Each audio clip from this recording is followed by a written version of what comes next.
मैं उसके नाम से करता हूँ इब्तदाए सुखन।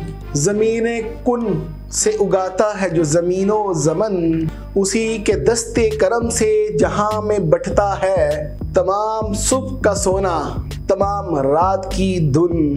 बिस्मिल्लाहिर्रहमानिर्रहीम। अस्सलामु अलैकुम। मैं हूँ नबील शाह और आप देख रहे हैं मेरा YouTube channel Nabeel Shah official. मेरा आज का व्लॉग योमे दिफाई पाकिस्तान पर उन शहदा को खराज अकीदत पेश करने के लिए है जिन्होंने 1965 की पाक भारत जंग में अपने मुल्क की हिफाजत करने के लिए शहादत का रुतबा हासिल किया। मेरे इस व्लॉग में आज पहली बार आपके सामने वो हकाइक भी मंजर आम पर लाए जाएंगे कि आखिर गैर एलानिया जंग से भारत के क्या मकासद थे और वो इस जंग से क्या फ़वाइद हासिल करना चाहता था। दोस्तों, इस वीडियो में आगे बढ़ने से पहले मैं आपसे दरख्वास्त करूंगा कि अगर आपने अभी तक मेरे चैनल को सब्सक्राइब नहीं किया तो अभी कर लीजिए और बेल आइकन के बटन को भी प्रेस कर दीजिए ताकि आपको आने वाली मेरी तमाम वीडियोस बर वक्त मिलती रहें।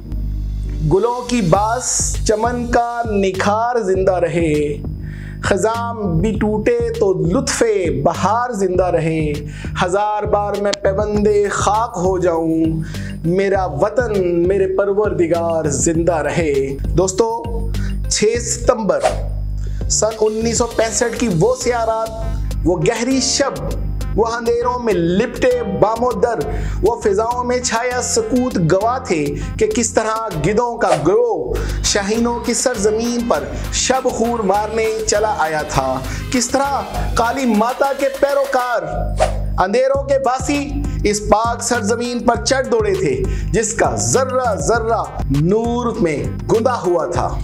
किस तरह फतह के ख्वाब लिए वो दबे पांव बढ़ते चले आए थे। दोस्तों, ये धरती खजा के मौसम का लरजता वो आखिरी पत्ता तो ना थी कि किसी काली आंधी से उड़ जाए। ये धरती शारे आम के किनारे वो लगे वो दरख्त का फल तो ना थी कि जो चाहे उसे खाने के लिए लपका चला आए। भारत से ताल्लुक रखने वाले मेरे दोस्तों, मुझे बताओ आखिर क्यों किस तकब्बर में तुम्हारे भारत ने हमारी इस पाक सरजमीन पर चढ़ दौड़ा था। हम तो तुम्हारे हमसाए थे और हमसाए तो माँ जाए होते हैं। सुबह के नूर में लिपटा हुआ तोपों का धुआं।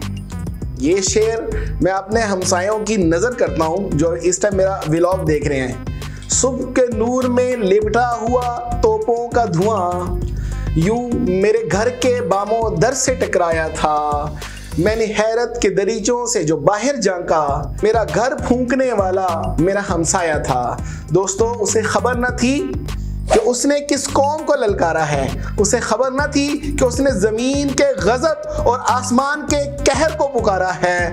तो दोस्तों, फिर हवाओं ने देखा, फिजाओं ने देखा, यारों ने देखा, अगियारों ने देखा, फिर दुश्मन को रुस्वा होते सारों ने देखा। हमारे गाजियों ने कैसे अल्लाह की मदद से अपनी जान की बाजी लगा दी। आज भी तारीख इस चीज की गवाह है। ये गाजी, ये तेरे पुरअसरार बंदे जिन्हें तूने बख्शा है ज़ोके खुदाई, दो नीम जिनके ठोकर से सहरा व दरिया, सिमट कर पहाड़ जिनकी हैबत से राई। दोस्तों, हमारे फौजी जवान दुश्मन से लड़े और ऐसा लड़े कि सरहद अबूर करने वाले हिंदू सूरमाओं के लिए मौत के परवाने बन गए। हमारे जवान अल्लाहू अकबर के नारे लगाते अपने सीनों में बम बांध कर टैंकों के नीचे लेट गए और दुश्मन के टैंकों के परखचे उड़ा दिए।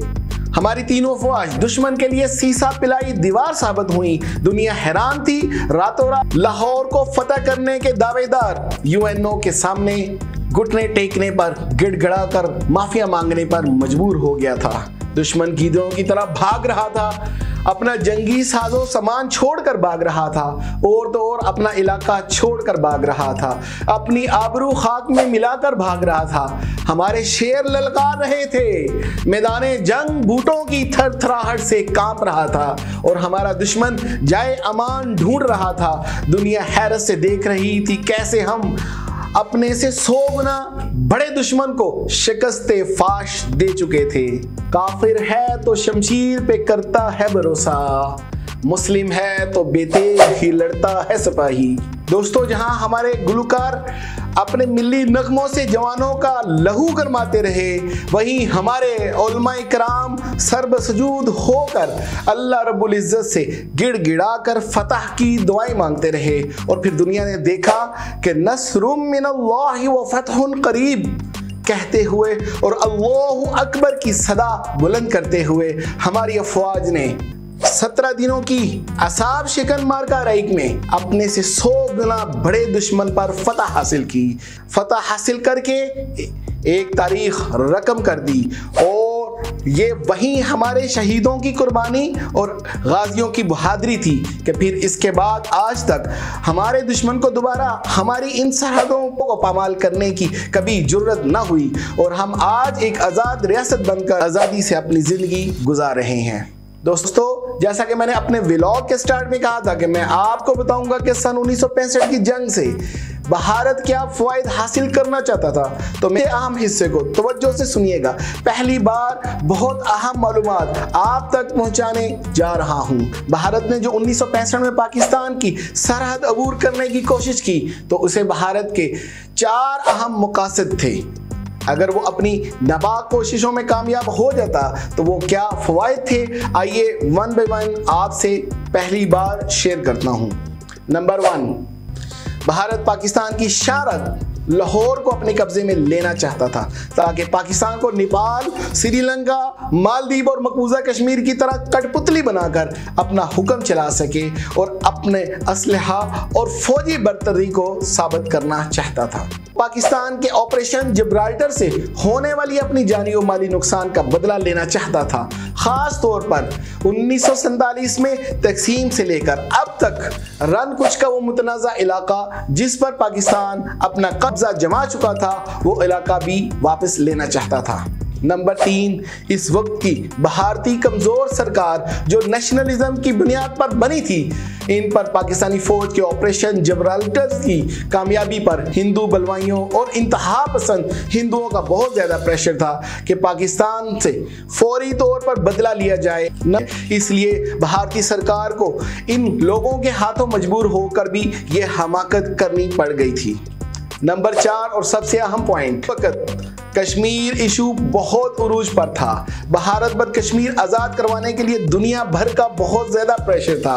इसलिए भारत चाहता था कि पाकिस्तान घुटने टेकने पर मजबूर हो जाए और हम पाकिस्तान के साथ एक मुआहदा कर लें जिसकी रूह से पाकिस्तान यूएनओ से कश्मीर के हक के खुद इरादियत वाली अपनी तमाम करारदादें वापस ले और एलओसी को इंटरनेशनल बॉर्डर तस्लीम करे। दोस्तों, वो कहते हैं ना कि मुदई लाख बुरा चाहे तो क्या होता है, वही होता है जो मंजूरे खुदा होता है। तो दोस्तों, अल्लाह ताला ने इस्लाम के नाम पर मारज़ वजूद में आने वाली इस्लामी रियासत इस्लामी जमहूरिया पाकिस्तान को ता क़यामत कायम रखना था और वो आज तक कायम है और इंशाअल्लाह क़यामत की सुबह तक कायम रहेगा। दोस्तों, हम आज के दिन अपने उन बहादुर मुजाहिदों की कुर्बानी को याद रखने के लिए यौम दिफाए पाकिस्तान मनाते हैं ताकि हम उन शहदा और गाजियों को खराज तहसीन पेश कर सकें जिन्होंने इस मुल्क की हिफाजत के लिए अपनी जानों का नजराना पेश करके दुश्मन को उसके नापाक अज़ाइम से बाज रखा। अगर आपको आज का मेरा व्लॉग पसंद आया हो तो मेरे चैनल को सब्सक्राइब कर दीजिए। आज के लिए इतना ही। अपने अगले व्लॉग में बहुत जल्द आपसे दोबारा मुलाकात होगी। तब तक के लिए मुझे इजाज़त दीजिए। अपना अजीज़ व कारब का ख्याल रखिए। अल्लाह हाफिज़। पाक फौज जिंदाबाद, पाकिस्तान पाइंदाबाद।